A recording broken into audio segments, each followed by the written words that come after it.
Have you ever wanted to open your own business but you don't know how? Well, today's your lucky day because in the Su Socio de Negocios podcast, sponsored by BMO, we're going to give you all the solutions. With us is Claudia Shaw from the SBDC. So stay tuned.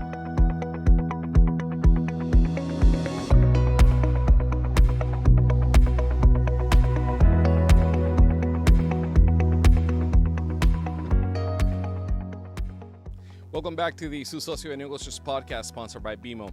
Local businesses play an invaluable role in our communities, and BMO is helping business owners make real financial progress with access to funds and resources. Learn more at bmo.com.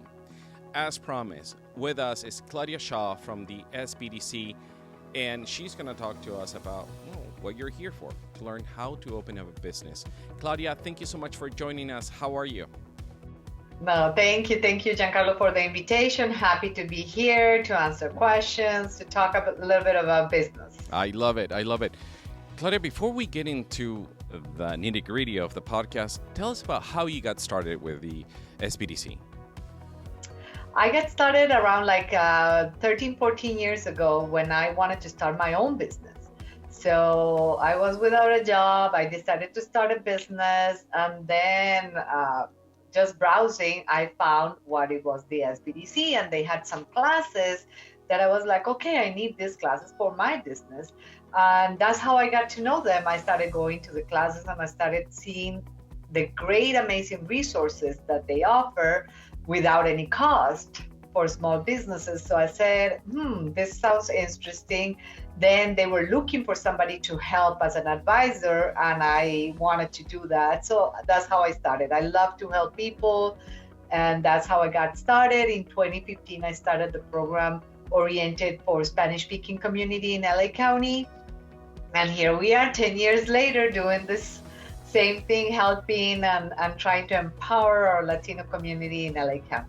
I love that you said that you're there to help. And a lot of times, our community, the Latino community, is kind of forgotten along the way. So give us, in the time that you've been with the SBDC, tell us a little bit about what are the key steps that a new business owner or wannabe business owner needs to take? What are those critical steps? I think the first step is you need to look for advising and for help. We are in a county that has a lot of resources, and we are in a country that has a lot of free advising resources, information out there. So the first thing is find that SBDC that is closest to you. You can choose close to your business or close to your home. There are SBDCs all over the United States. Find that SBDC, find the advisor that they're going to assign you that you can relate with, and then start using their services and the help. And start attending also to all these workshops that we offer, because there are so many workshops in any area of your business. When you start a business, it's hard to understand and to know where to start and where to focus, and where to go from here. So you are going in so many different ways, and that's why having a business advisor that can walk you through the process and the steps will be a little bit less painful than if you do it by yourself. You know, Claudia, you make a really good point, and I want to go back to maybe the concept of a business. How can an entrepreneur or again, wannabe entrepreneur, how can they determine whether my idea is a good idea for business? What are the steps? Are there any steps? I think, Giancarlo, and that's a great question because we get that a lot. It's like, is this idea good? And I'm like, hey, there is no bad ideas. I think it's the way you execute them, and if you plan ahead of time, it will help you succeed or not. The amount of time that you spend in doing all these good things for your business and the right steps for your business will help you succeeding. There are so many cases and so many stories of different businesses and different things that in my mind, I'll be like, but I am not the expert in that area necessarily. I'm the expert maybe on the steps and on the theory of the things, but the practical and the really know-how is you. Like you, the entrepreneur, knows better than me. I am here to just guide you. And that's the part that some of our entrepreneurs are lacking of is the guidance. It's like you need to start with a business plan, you need to have a business structure and things like that. So that's where we come in. But the idea of the business is because you as an entrepreneur already have like experience in that, or you study for it, or things like that. You said experience, and I think that's an important element of wanting to be an entrepreneur and going into business because what happens is you may think just because you like it, but it's one thing to, I don't know. I like making tacos, for instance, right? But am I gonna be a good restaurant owner? Maybe not.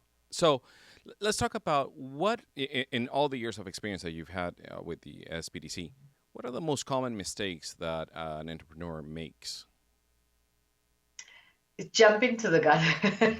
like like you said, you can make great tacos, but that doesn't mean that you're going to start tomorrow a restaurant. It doesn't work that way. There is a process, there is a plan. You need to have a business plan, you need to have financial projections, you need to know what makes your tacos different from the rest of the hundred of taco restaurants that we have here in LA, for example. So that planning is what make us succeed or fail in a lot of the occasions. Then knowing how much money I have and how much money I need to survive, at least for the first part of my starting point, is what also makes you fail. So let me put you this as an example. Let's take the taco now that we start talking about that. So if I want to start a taco restaurant, I need to start, okay, what do I need? I need a space. But it's not just the space. I need permits. I need health permits. I need to have the space. How big is the space? Do I want a little small with one or two tables? Do I want a big restaurant with 10, 15, 20 tables? What do I want? I need a chef. I need the cashier. I need a waitress and waiters. So I need a lot of things that I may not be thinking about that. So it's not that easy. And how much money do I have? Because that's another question that I get a lot. It's like, oh, how much money do I need to start this business? And I'm like, it depends. How do you want to start it? Where do you want to start it? So do you want to start a restaurant? Maybe you need just a food truck, or maybe you need just to be a street vendor with a little taco cart. So those are different kind of monies that you will need. The budget is going to vary and be very different. So I think in conclusion or the summary will be planning. Business plan, financial projections is your first step with this. And oddly enough, the next question was or is going to be about financials. How do people go about getting loans? Having a strong financial backing when you start a business is probably, I don't know, top two, top one, if we want to really talk about how important financials are. How can people get loans, or how do they start? How does that work?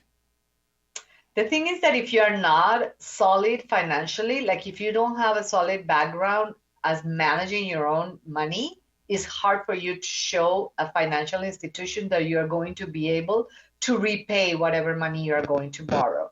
So my credit as Claudia has a lot of weight in the history of how I am managing my money. So if Claudia wants to start a business and I'm going to go to a financial institution, and that this is another thing, it's not necessarily a bank. You can go to credit unions, you can go to CDCs that are community development corporations that are also banks. So you can go wherever you want. So depending on where you are going to this financial institution, they're going to see how you manage your money. So they're going to say, okay, how does Claudia manage her money? Has she paid her debts? Has she paid all her loans in time? So that's why they're going to see my credit history and say, okay, she is good or she's not good. And then would she be able to pay me back? Because financial institutions are also a business. They're in the business of lending you the money. So if you're not a good person to pay them back, they're going to say no to you. But if you're good, they know that you have work in the restaurant industry, even though you have never owned a restaurant, but you have work in the restaurant industry for your past 5 years, 10 years, whatever not, that you know what you're doing, you have a solid business plan, financial projections, and all that, they will say, oh, okay, we will take a risk with Claudia because it's a risk. We will take a risk with Claudia and we will give her 50,000, 100,000, whatever she needs to start her business. So that's how you get the money. It's hard, maybe, yes, but as long as you have the support and as long as you look for this type of help that you have access to, I think you will be good to start looking for a loan. So everything can be hard or everything can be easy depending on how much planning and how much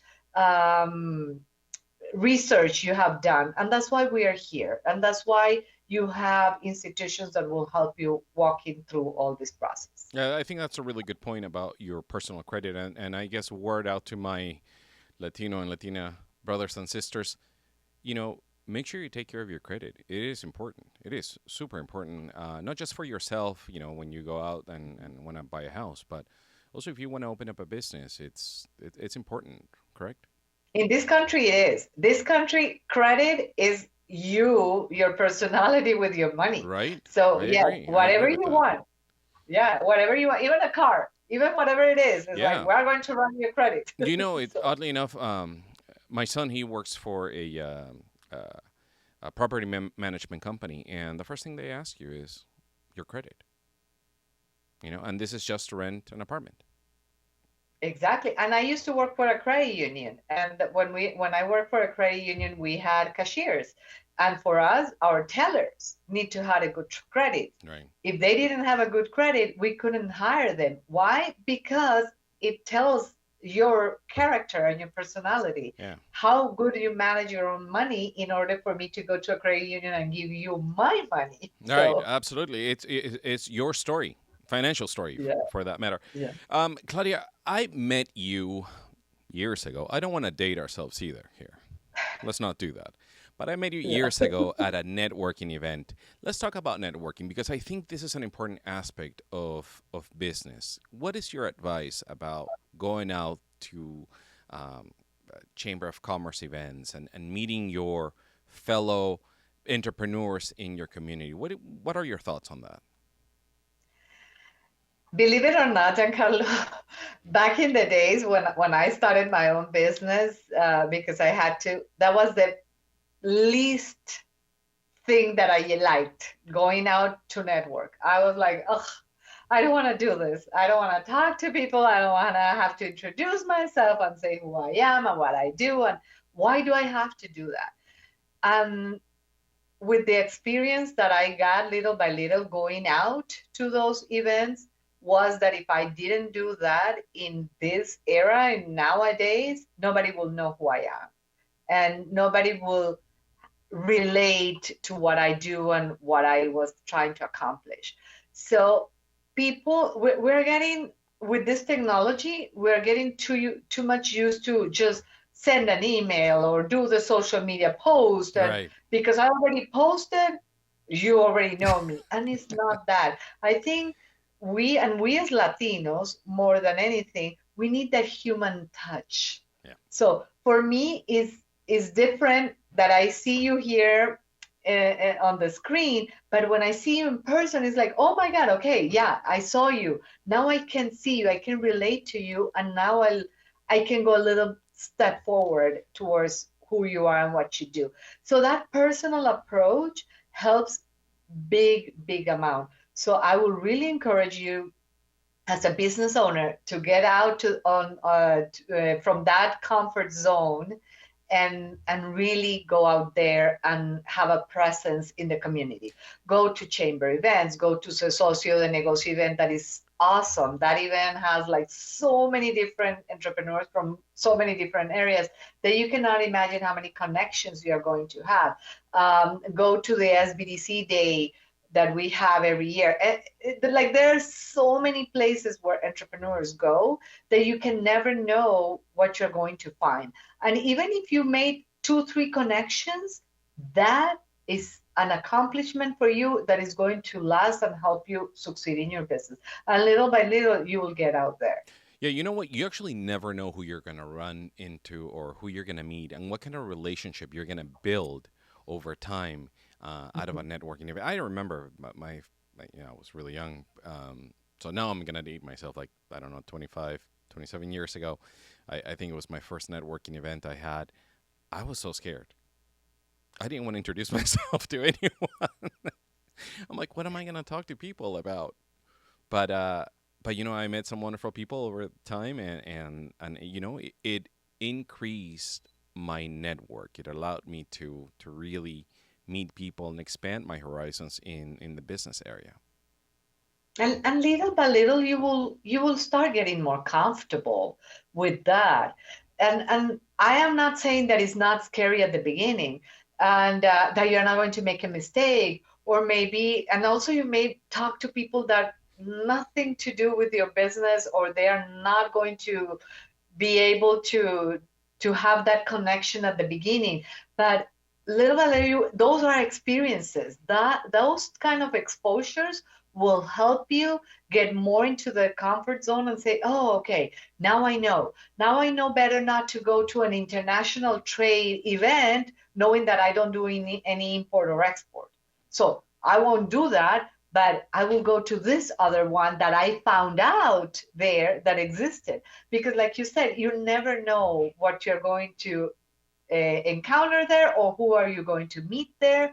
But I am sure that something will come out from each one of those events that you attend. I agree 100%. Uh, here's the thing about getting people to know who you are and about your business is not only do you have to go out there and meet people and introduce yourself, but here's the big one: advertising. Promoting your business is absolutely key, and I guarantee you, Claudia, that you've talked to many businesses that they think that you know if I just post something organically on Facebook, if I just tell my cousins to promote me, or el primo, la tía, el tío, I don't know, whatever. That's not how it works. Tell us a little bit about the experience you've had with businesses in regards to advertising, how reluctant they can be, but how important it really is. Yeah, back in the days, it was so easy. It was just like the newspaper and and Yeah, radio, and that's about you it. had to, again, let me date myself.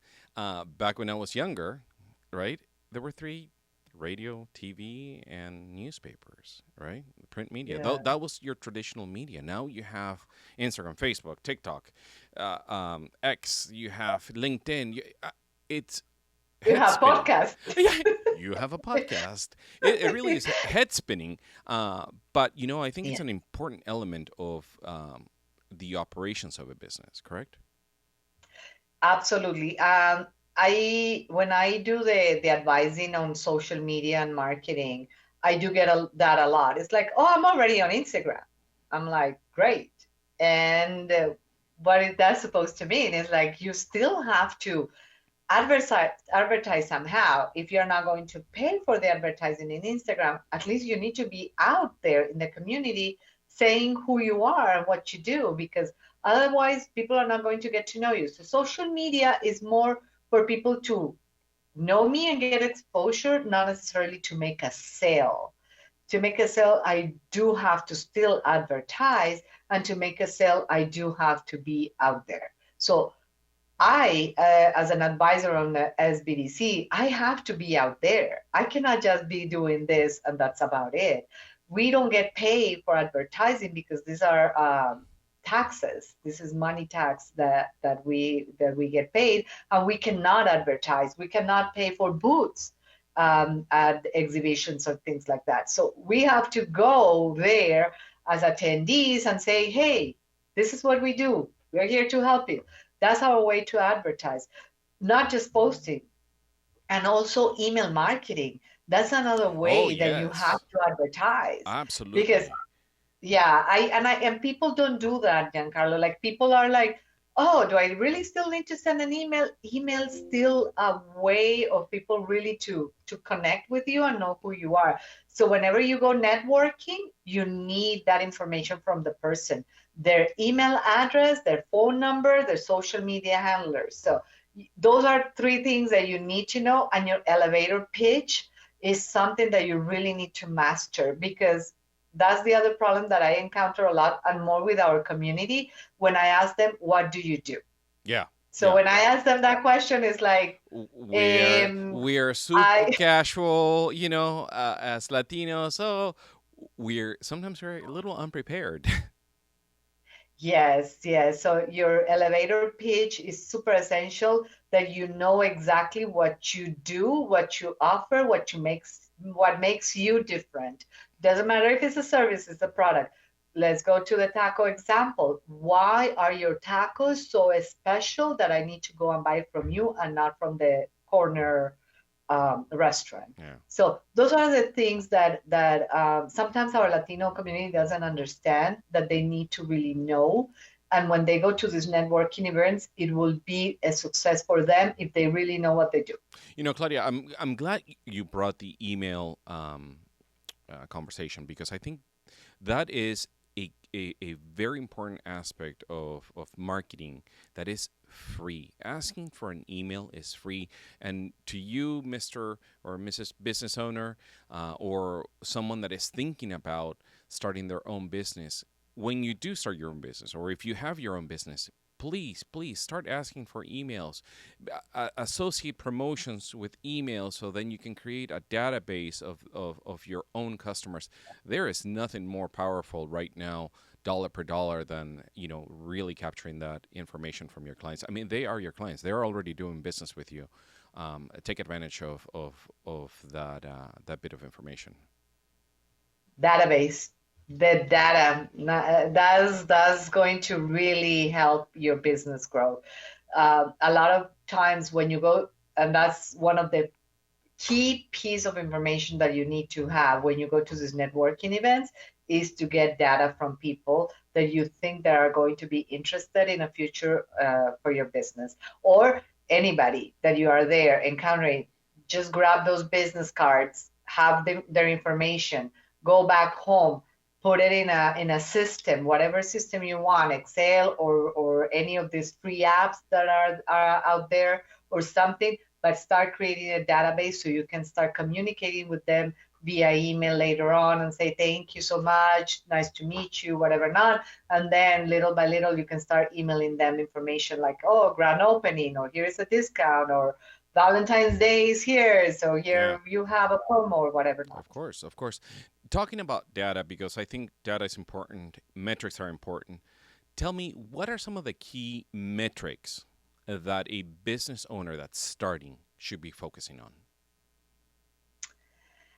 Okay, so there are different metrics depending on what you are doing. So, for example, you are doing the advertising. Let's focus on advertising. You need to know how your ad is performing. You need to know how many people have viewed them. You need to know if you are getting sales from that advertising or not. So that metric will help you also to know if that platform is the right one for you or not. When you go to an expo and you have a booth, see how many people came through there, how many people from that event bought the product or services or whatever it is that you offer there. So how many sales you got from that expo in order for you to know your return on investment. When you have employees, for example, one of the things that our community does not control is the fluctuation of the employees. Like how many times you have to fire somebody, hire somebody, like that turnaround. Um, is very key and essential because it's affecting your business. Why? Because you need to train them, you need to invest on them, and then you need to do all this paperwork. And all of a sudden, you have to fire them 2, 3, 4 months later and hire somebody. You start all over. That costs you money. So there are a lot of metrics as a business owner, depending on what you are doing. But you need to be always following up, and you always need to be controlling what you're doing, your expenses, your cash flow, your financial projections. All of those tells you numbers, tells you how you're performing, how you're doing, what is happening or not. Yeah, I think you know, I guess if I own a business today, I would really invest in an accountant, for instance, someone that can keep my books in good shape. Uh, because knowing your financials, how your business is behaving, is key for your long term success. That's for sure. That's for sure. And if you don't like, hiring an accountant is a must. Sometimes hiring an attorney is a must. Having an SBDC on your side is a must. But let's say, for example, like I tell my clients a lot because I think as a community, or as a Latino community, or most of the people, when you ask them about numbers, they get like, oh, no, Flustered. I don't want to know anything about Yeah. numbers. Like numbers is like a taboo. Yeah. No. So Believe me. I think it's, the taco example, right? And I forgive me. I'm a little hungry, so I'm relating everything to food. So that's my bad. But um, you're really good at making tacos, but you're probably not very good at numbers. So find someone that can help you with that end, with the numbers end. So then that way you get to keep doing what you do, which is making fantastic tacos, but somebody else can help you with the financial aspect. with the financial aspect, in the depth of it, and in what you really need to comply with it, like your balance sheet and your P&L and P&Ls. all those things. Yeah. But one thing that I really want to make sure that you as a business owner should know is the generic numbers. So you cannot rely 100% on that accountant, but because you really need to know what is going on with your business. What I mean is, when I ask you how much were your sales last month, last year, at least you need to know a rough number towards that, and not the answer like, let me talk to my accountant so he can help me.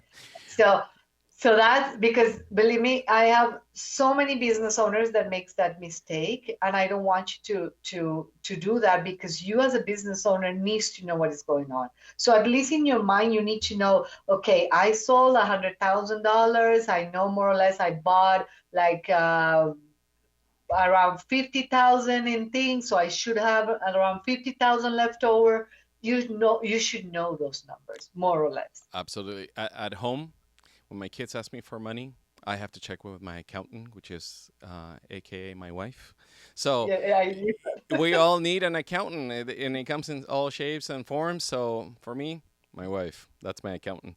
Claudia, I want to thank you for coming to the Su Socio de Negocios podcast. This has been like, honestly, we could probably talk for days about hours. business, right? And we've talked for days about businesses and how to get started. But uh, if we want, I'd like to close it off perhaps with some wisdom from you.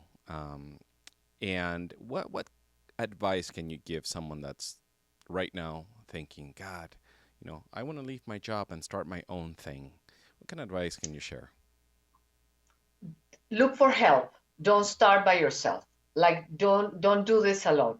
Just don't say, like you just said, I'm going to quit my business and I'm going to start a new one. My job, and start a new business. Don't do that. My suggestion will be, ask for help. Find that entity or somebody who can help you, and use that help.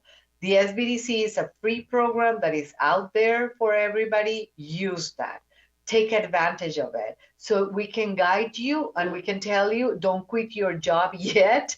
Let's start planning for that new business that you want to start. and then little by little, in few months or maybe a year or whatever, you can quit that and 100% dedicate it to your business. But don't start by yourself. Just don't say, oh no, everybody's telling me to open the restaurant, let me just do it on my own because I know how to do it, or I don't want to ask for help, because it will be like, oh my God, you cannot do it by yourself, you need to ask for help for this. Don't do that. Like, it doesn't matter. It's okay to ask for help. You do need a guidance. You should have that guidance. Use it. Ms. Claudia Shaw, you are just a gift to the community. Absolutely. No. Claudia, thank you so much for being here with us. Thank you for really sharing all this information, really valuable to our community, to our Latino community. Being prepared is key. You're helping the community with this. So, on behalf of all the Latino entrepreneurs, thank you for what you're doing. Oh, no, it's my pleasure. I love what I do. We are here to help. Thank you so much for the invite. This was awesome. And whenever you need, again, please do ahead. Let's and do go it ahead again. And invite me. Let's do it again, because Yeah. you know what? Hey, here's the thing about I know about Claudia. She knows a lot. She knows a lot about business. So I think we need to do another podcast. Let's pick another topic, and then let's get into it. Absolutely. Thank you so much, Giancarlo. Best of luck with this excellent podcast. I hope people really take advantage of all the information you guys provide. If I keep having guests like you, I have no doubt. I know you will. Thank you. Thank you, Claudia. So, and thank you for watching the Su Socio Negocios podcast sponsored by BMO. Stay tuned for more podcasts coming up later this season. Thank you so much for watching.